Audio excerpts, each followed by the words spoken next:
Okay, so in what ways does domestic violence directly affect our community? Well, I know it has a bigger economic impact than is commonly talked about or known. I know that many times it's usually a woman if she has to miss work or being in the hospital or for family issues or things like that, then it really diminishes her chances at progressing at work and things like that. But it really does take a huge economic toll on our society. I know from a law enforcement standpoint, unfortunately, we respond to domestic violence situations. They're probably one of our top calls that we get to on a daily basis. So as far as system, and that, accounts for Dove centers and advocates and all that, it really does, put a lot of strain on the resources to make sure that we are able to provide to those survivors the necessary resources they have to be able to leave and feel like, that they're safe. And I'd like to add to that, although our community is growing, we're still a very small community. And sometimes people are a little hesitant to come forward and get help because they might know somebody that works in the system or their perpetrator has connections somewhere. It creates a big barrier. And I think it definitely skews our data about the prevalence in our community because it's underreported. That's for sure got to be an issue, right? And it makes me think as agencies who are dealing with this, maybe we should be partnering with other agencies across the state for some reporting and giving people options maybe outside of their specific city, because when someone leaves, they might not leave and stay in their city. They might leave and need to go somewhere else. So that's work for us to do. I think there's this kind of cultural impact of normalizing violence. It becomes this loop where we have the rape culture and a lot of violence perpetrated in the media that's just normalized. You see all kinds of emotional abuse and manipulation and all of that in the media.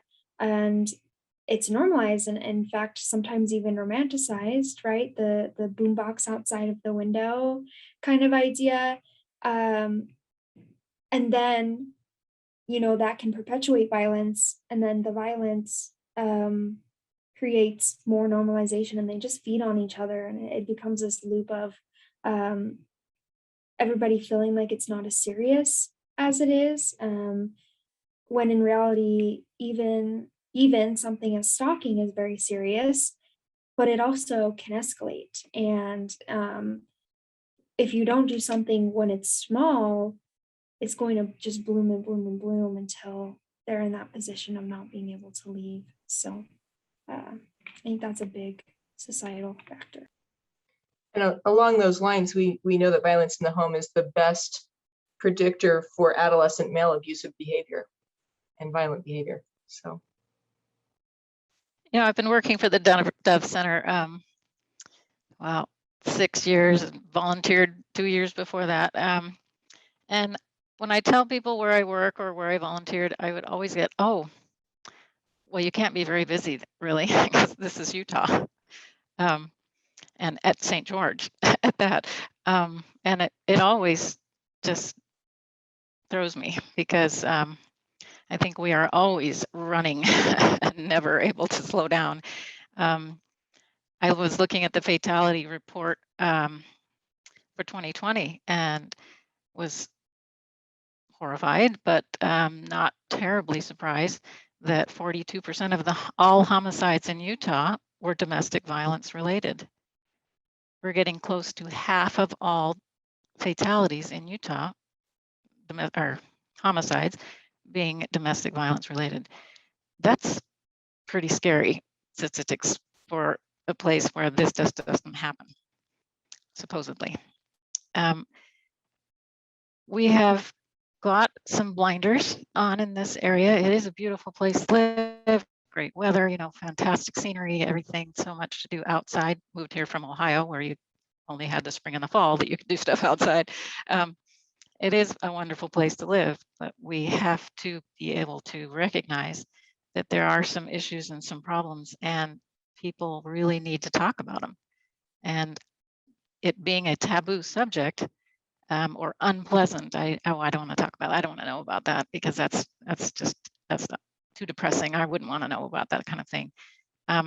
That's the attitude that keeps perpetrators able to keep perpetrating. It keeps victims muzzled, because they are afraid that they're not going to be believed, or they're going to be judged, because of the ignorance and the lack of awareness, because we're not talking about it, because we do want to push it to the back.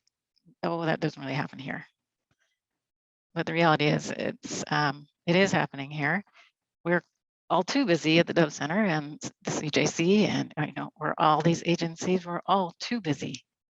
And I think until people are willing to face difficult conversations and have difficult conversations with their loved ones, and talk to their kids about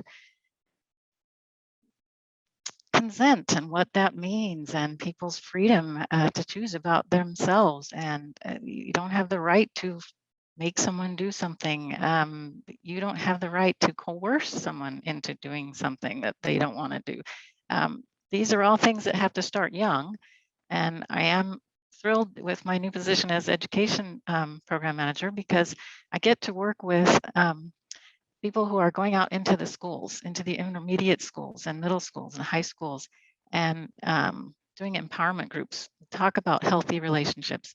And I got to shadow Courtney today while she did one, and I'm very excited for these kind of programs. I think this is where we are going to make a difference in our community, is by reaching young people and letting them talk, and letting them know it's okay to talk about hard things and ugly things, because it's safe to do that. And if without those conversations, we will not make a difference. It will not stop. It thrives in secrecy. It thrives in shame. So we've got to shine a light and wipe out the shame. Elizabeth, you are singing my song. I feel so strongly about that. And my generation inherited the rape culture. And I tell the young people that I talk to frequently, I am apologizing to you for the rape culture that we are passing along to you, but you are the ones who are going to change it. And you have the opportunity to change this culture into a culture about consent and respect. And I feel so strongly about that. That's I think the single most important thing we can do to help curb this in the future would be to give our young people their power to change the world. I think it's really important to have these conversations, have them early, have them often, so that we can also start changing not just our cultural and our national norms, but changing the laws. I think it's well past time that we had a yes means yes law. I think that we should be having these conversations, and it's such a squeamish topic that the legislature doesn't even want to take it up. But if we have those conversations, then it can start working its way into policy and law, and that's really where it belongs. All right, if there are no other comments, we'll move on to the next question. Suzanne, you touched on this a little bit already, but what are the impacts of domestic violence on aging populations? Well, what we know that older women and men who face domestic violence, the statistics, they face a 3 times greater risk of dying sooner. Elders who've experienced psychological abuse or physical abuse, caregiver neglect, they're twice as likely as non-abused elders to be hospitalized. Those who experience psychological or emotional abuse have significantly increased odds of reporting joint, heart, and digestive problems.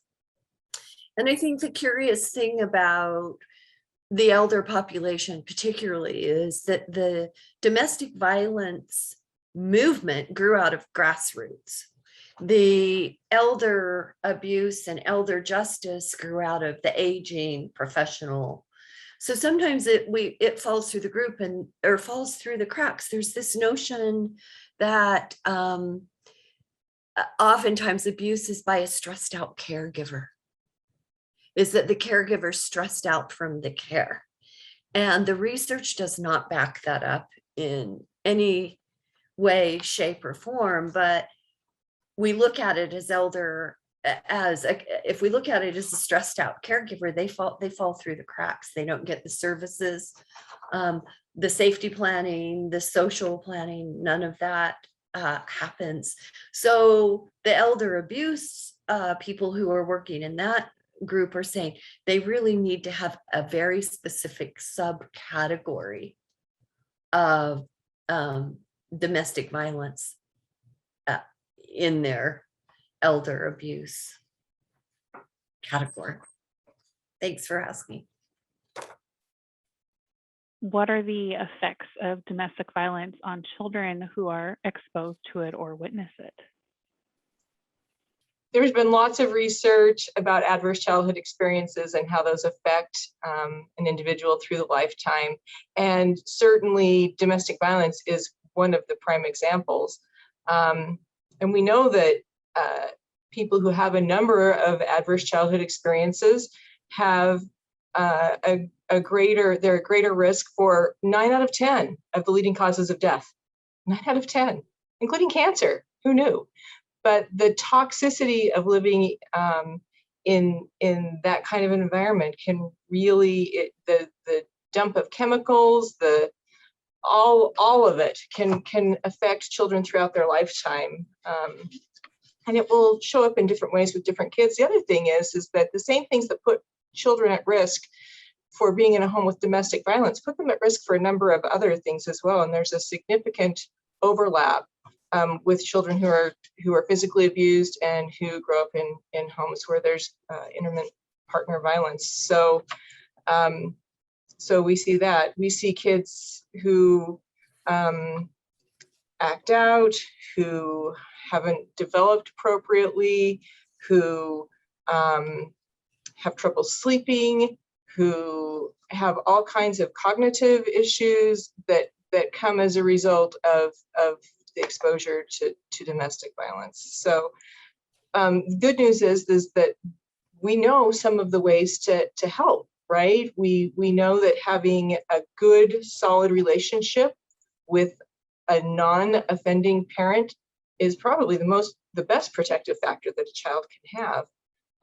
We know that there are trauma informed, evidence-based modes of therapy that can really help children and adults who've been exposed to domestic violence. So it's really an area where the research is moving quickly and best care is moving quickly, and it's fascinating and an honor to be able to work in this space, to be able to help kids and families heal and get help. I have kind of a comment / question. I'm not sure how to word it properly, but I recently learned, so we all know about fight or flight. Some of us know that there's another one called freeze. And I recently learned about another option called fawn.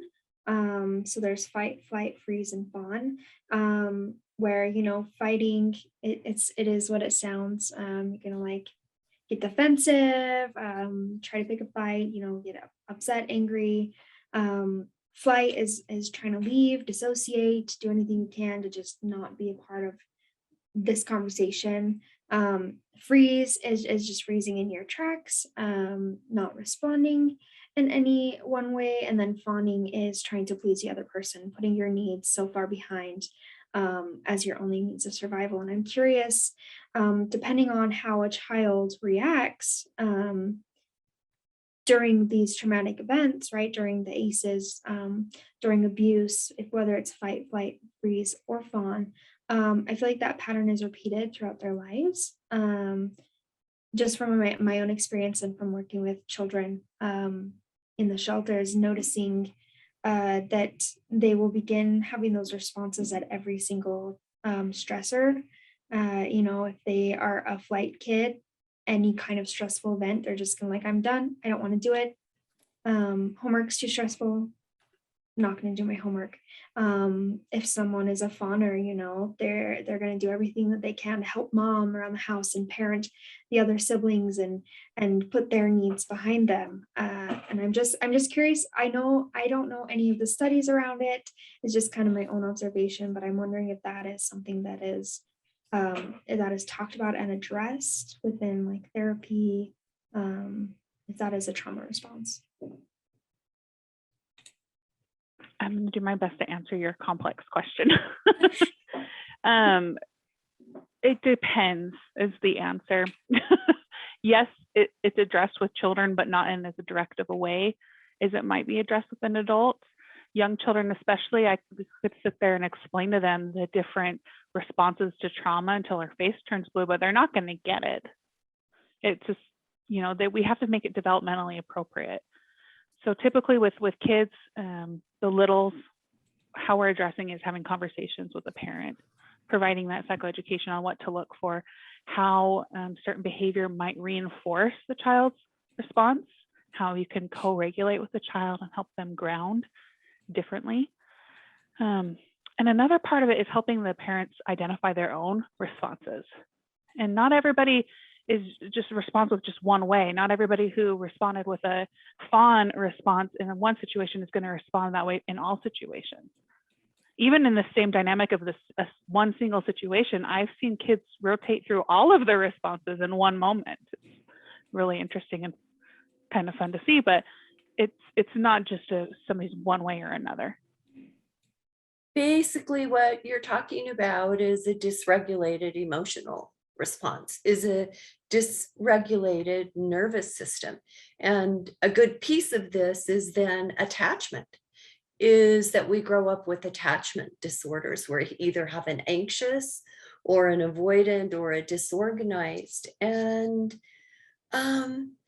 it does show up. It does show up in a lot of ways, but it's I agree with Brittany. It's not exactly clear. It's not exactly clear cut, but when you have a child who needs to be attached, who needs the security of a parent, but this parent is threatening, you know, what happens to that child is the child either thinks there must be something wrong with him. So there's an approach avoidance dynamic that's set up. So yeah, I mean, that's something that's just always in our head of what is this nervous system? It's about a disorganized, dysregulated nervous system that's on high alert or or zones out or acts out or a multitude of other things. Yeah. I find child behavior very interesting. A lot of times people try to apply adult concepts and adult behavior to children and expect them to measure up when it doesn't. And we can have the same general title for a trauma response for a child, but it's just going to look different. Hypervigilance in a child looks different in an adult. I enjoy that you brought up attachment, Susan Ann, because I think it's a really critical piece when working with kids and adults. Most of the adults that I've worked with, they have a pretty significant attachment trauma from early childhood. The kids that I work with most often, they've got a really disrupted attachment. They've got a scary caregiver who's been the most likely person to perpetuate abuse. And then we've got the other caregiver that there's inconsistency in parenting or there's inconsistency in protection, and it creates a sense of panic within them. So what I see in these kids is a really disorganized child who may know how to get their needs met in some way by going from person to person to person, but they have no sense of real safety or grounding or attachment. They're extremely disconnected from their bodies and from their caregivers.